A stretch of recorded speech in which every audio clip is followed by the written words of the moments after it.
Section 35 of The Man from Snowy River and Other Verses by Banjo Paterson. Johnson's Antidote. Down along the Snakebite River, where the overlanders camp, where the serpents are in millions, all of the most deadly stamp, where the station cook in terror, nearly every time he bakes, mixes up among the doughboys half a dozen poison snakes, where the wily free selector walks in armor-plated pants, and defies the stings of scorpions and the bites of bulldog ants, where the adder and the viper tear each other by the throat, there it was that William Johnson sought his snakebite antidote. Johnson was a free selector, and his brain went rather queer, for the constant sight of serpents filled him with a deadly fear. So he tramped his free selection morning, afternoon, and night, seeking for some great specific that would cure the serpent's bite. Till King Billy of the Mookie, chieftain of the Flour Bag Head, told him, "S'posen snakebite feller mostly drop down dead. S'posen snakebite old goanna, then you watch a while, you see, old goanna cure himself with eating little feller tree." "That's the cure," said William Johnson. "Point me out this plant sublime." But King Billy, feeling lazy, said he'd go another time.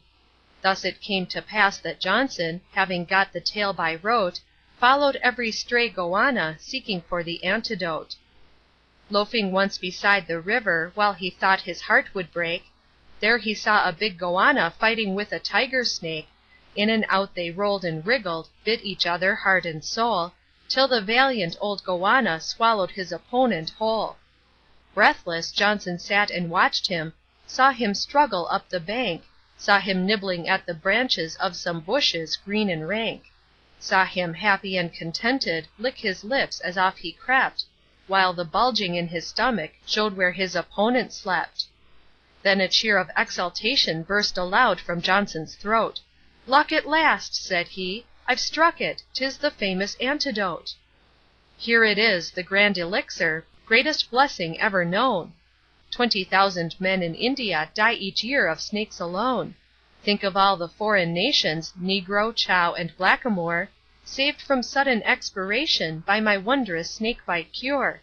It will bring me fame and fortune, in the happy days to be, men of every clime and nation will be round to gaze on me, scientific men in thousands, men of mark and men of note, rushing down the Mookie River after Johnson's antidote.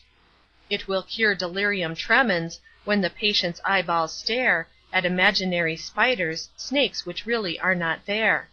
When he thinks he sees them wriggle, when he thinks he sees them bloat, it will cure him just to think of Johnson's snakebite antidote."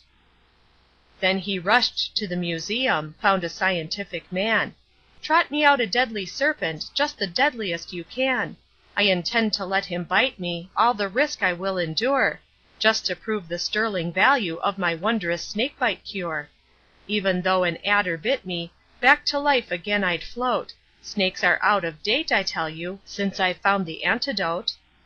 Said the scientific person, "If you really want to die, go ahead, but if you're doubtful, let your sheepdog have a try. Get a pair of dogs and try it, let the snake give both a nip. Give your dog the snakebite mixture, let the other fellow rip. If he dies and yours survives him, then it proves the thing is good. Will you fetch your dog and try it?" Johnson rather thought he would. So he went and fetched his canine, hauled him forward by the throat. "Stump, old man," says he, "we'll show them we've the genuine antidote." Both the dogs were duly loaded with the poison gland's contents. Johnson gave his dog the mixture, then sat down to wait events. "Mark," he said, "in 20 minutes Stump'll be a rushing round, while the other wretched creature lies a corpse upon the ground." But alas for William Johnson! Ere they'd watched a half-hour's spell, Stumpy was as dead as mutton, t'other dog was live and well. And the scientific person hurried off with utmost speed, tested Johnson's drug, and found it was a deadly poison weed. Half a tumbler killed an emu, half a spoonful killed a goat. All the snakes on earth were harmless to that awful antidote. Down along the Mookie River, on the overlanders' camp, where the serpents are in millions, all of the most deadly stamp, wanders, daily, William Johnson, down among those poisonous hordes, shooting every stray goanna, calls them black and yaller frauds; and King Billy, of the Mooki, cadging for the cast-off coat, somehow seems to dodge the subject of the snakebite antidote. Section 35. This recording is in the public domain.